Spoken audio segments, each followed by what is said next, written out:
pisiko itory anao, eran'izao tontolo izao, ny antom-pisiko manompo anao.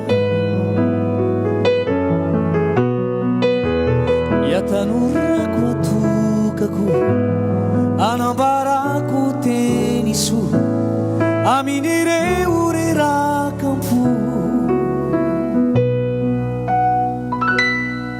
satria nateraka ao anompo anao, tsy mila tamby ny afa-tsy ilay paradisa soa. Onenako aho tompo, tsy ho reraka ao ilaza hoe ianao no ataoko reniare,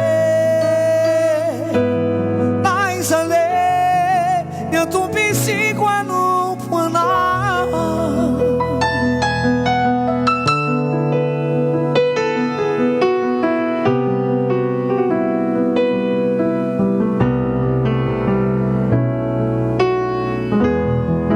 Pisiko anambady itoriany filazantsara amin'ireo tsy mahalala,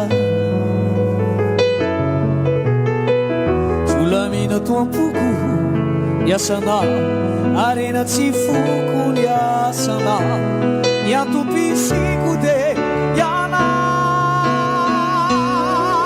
satria nateraka ao anompo anao, tsy mila tamby ny afa-tsy ilay paradisa soa.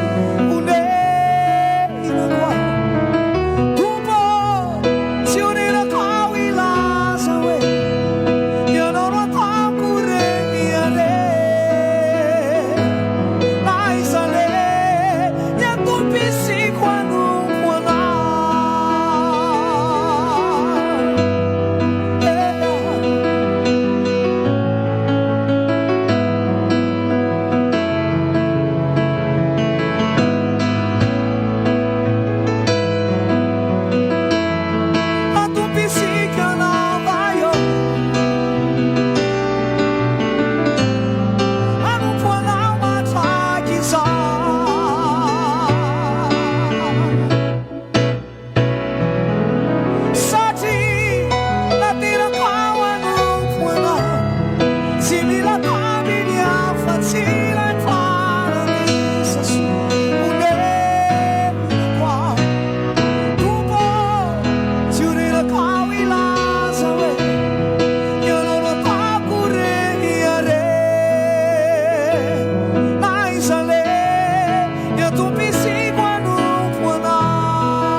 Desire